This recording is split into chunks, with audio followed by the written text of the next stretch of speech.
ततोऽन्नललितातीर्थं गङ्गाकेशवसन्निधौ तत्रास्ति ललिता देवी क्षेत्ररक्षाकरी परा सा च पूज्या प्रयत्नेन सर्वसम्पत्समृद्धये ललिता पूजकानां च जातु विघ्नो न जायते कृष्ण तृतीयायां ललितां परिपूज्य वै नारी वा पुरुषो वापि लभते वाञ्छितं पदं स्नात्वा च ललितातीर्थे ललितां प्रणिपत्य वै लभेत् सर्वत्र लालित्यं यद्वा तद्वानुलप्य च लभेत् सर्वत्र लालित्यं यद्वा तद्वानुलप्य च। गंगा नदी के तट पर स्थित है ललिता तीर्थ, जहां क्षेत्र रक्षा करने वाली दुर्गा रूपी ललिता गौरी का निवास है, जिनकी सभी श्रद्धालु सर्व प्रकार संपत्ति लाभार्थ पूजा अर्चना करते हैं। इस घाट की सबसे विशेष बात यह है कि यहाँ शिव के साथ शक्ति के दर्शन भी श्रद्धालुओं को मिलते हैं। घाट के ऊपर गली में मां दुर्गा को समर्पित देवी ललिता का मंदिर विद्यमान है। साथ ही साथ यहाँ काष्ठ एवं ईंट से बना राजराजेश्वर मंदिर भी स्थापित है। भगवान शिव को समर्पित काशी में यह मंदिर नेपाल के पशुपति मंदिर का प्रतीक रूप है। वर्तमान में सुशोभित यह ललिता घाट पूर्व में 3 भागों में विभक्त था। दक्षिण दिशा की ओर से चलें तो नेपाली घाट, ललिता घाट एवं राजराजेश्वरी घाट। इनका उल्लेख सन 1930 में मोती चंद जी ने किया था, जहां नेपाली घाट एवं ललिता घाट के पक्के निर्माण का श्रेय नेपाल के महाराजा बहादुर शाह को जाता है, तो वहीं राजराजेश्वरी घाट के निर्माण का श्रेय सिद्ध गिरि जी को जाता है। कालांतर में नेपाली एवं राजराजेश्वरी घाट ललिता घाट में ही समाहित हो गए। ऐसी मान्यता है कि अश्विन मास की कृष्णा तृतीया के दिन ललिता तीर्थ में स्नान कर देवी के दर्शन करने से श्रद्धालुओं की सभी मनोकामनाएं पूर्ण होती है।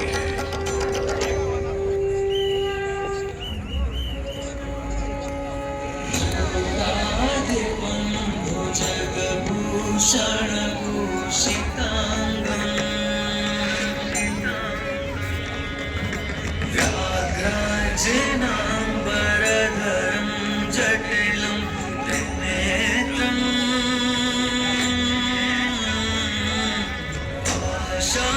पाशाङ्कुशाभयं ज्वरप्रदशूलपाणिम् वाराणसी पुरपतिं भज विश्वनाथम्।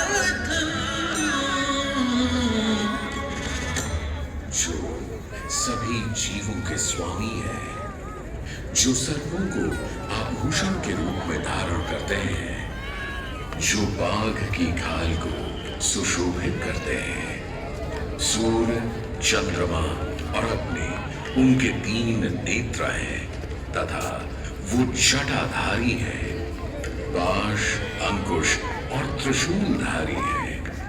वे अपने सभी भक्तों को आशीर्वाद देकर उन्हें भय से सुरक्षा प्रदान करते हैं।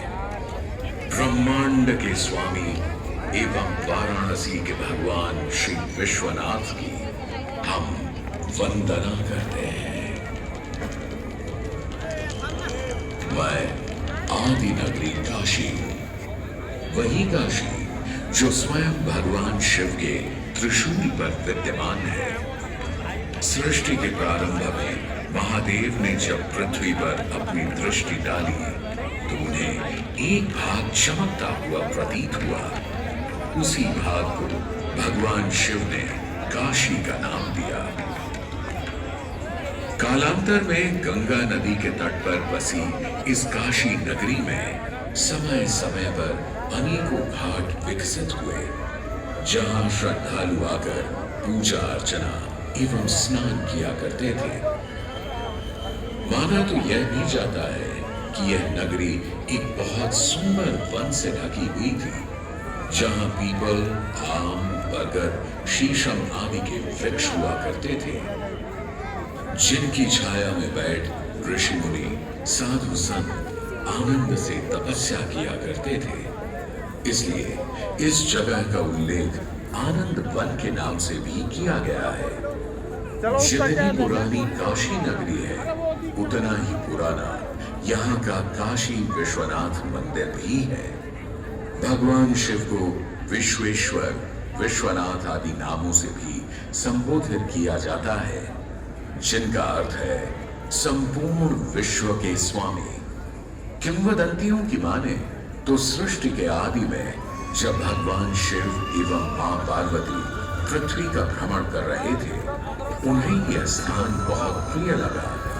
तब मां पार्वती को यहाँ कुछ समय रुकने की इच्छा हुई, तो भगवान शिव अपने लिंग रूप में यहीं स्थापित हो गए।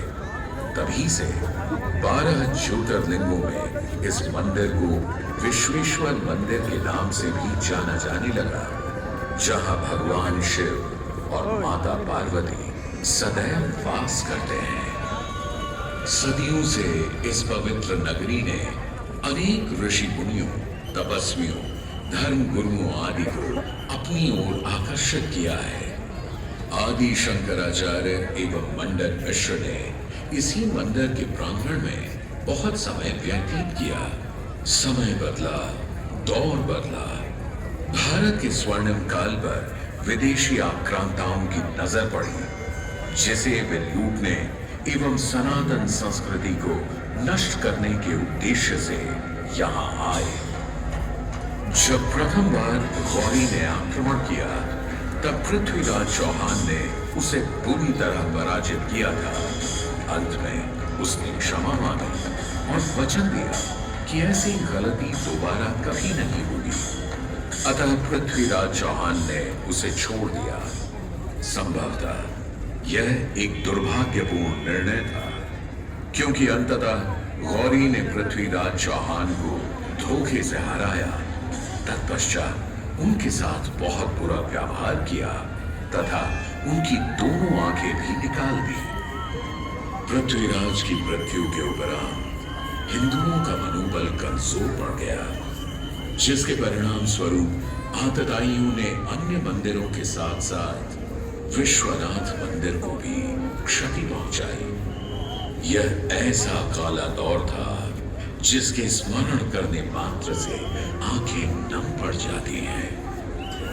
परंतु समय सदा एक सा नहीं रहता और दुख के ये बादल भी सुख में बदलने वाले थे। एक धार्मिक सम्मेलन में राजा टोडरमल की भेंट नारायण भट्ट से हुई। नारायण भट्ट एक बहुत धनी व्यक्ति थे। दोनों ही धार्मिक इंसान थे और नित्य प्रति भगवान की पूजा अर्चना करना अपना परम कर्तव्य समझते थे। दोनों ने काशी विश्वनाथ के इस पावन मंदिर का जीर्णोद्धार करवाया और वीरान पड़े खंडहरों में एक नई जान डाल दी। 16वीं सदी में संत तुलसीदास ने यहाँ रामचरितमानस की चौपाइयों को पढ़ा था तथा संत एकनाथ ने भी यहीं पर वारकरी संप्रदाय का महान ग्रंथ श्री एकनाथी भागवत लिखकर पूरा किया था। लगभग 7वीं शताब्दी के मध्य में मराठा शासक मल्हार राव होलकर ने काशी विश्वनाथ मंदिर के पुनर्निर्माण की योजना बनाई। ये कार्य वे तो नहीं कर पाए, परंतु उनकी पुत्र वधू अहिल्याबाई होलकर जी ने इसे सन 1776 से 1778 के बीच पूरा किया। वर्तमान काशी विश्वनाथ मंदिर निर्माण का श्रेय अहिल्याबाई होलकर जी को ही जाता है। इनके अलावा महाराजा रणजीत सिंह ने 1000 किलो शुद्ध सोने से निर्मित छत्र को इस मंदिर पर लगवाया। जहां ग्वालियर की महारानी फैजाबाई ने ज्ञानवापी का मंदिर बनवाया, तो वहीं नेपाल के महाराजा ने यहाँ नंदी की प्रतिमा स्थापित करवाई। सनातन संस्कृति को सुरक्षित रखने के लिए जिससे जो बन सका उसने वैसा किया, और वर्तमान में भी यह क्रम देखने को मिल रहा है। सन 2022 में भारत के प्रधानमंत्री नरेंद्र मोदी ने काशी विश्वनाथ मंदिर का जीर्णोद्धार एवं सौंदर्यीकरण करवा इसके स्वर्णिम काल को फिर से एक बार जीवंत करने का प्रयास किया।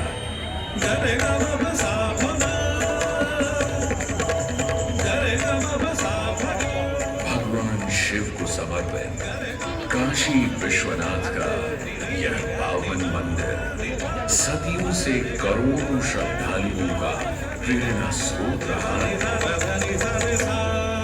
और सदैव के लिए रहेगा।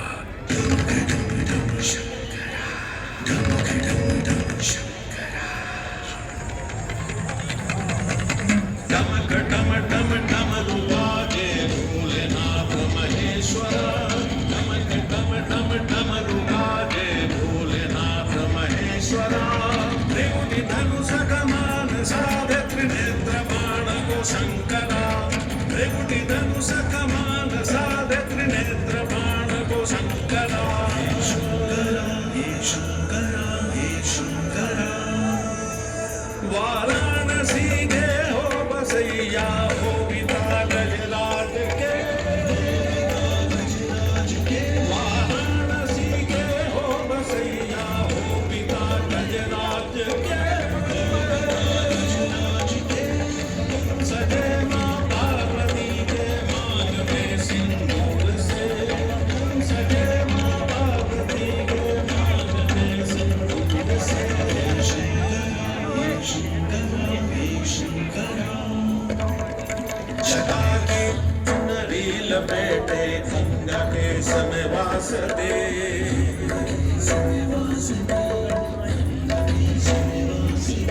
जटा की चुनरी लपेटे गंगा के समय वासते। चंद्रमा की रजत कांति शीश घुमर प्रकाश में, चंद्रमा की रजत कांति शीश घुमर प्रकाश में। एक नयन इंदु सिवंत है, एक नयन सूर्य की ताप है, एक नयन जग खुल जाए तो जग में करे विनाश है।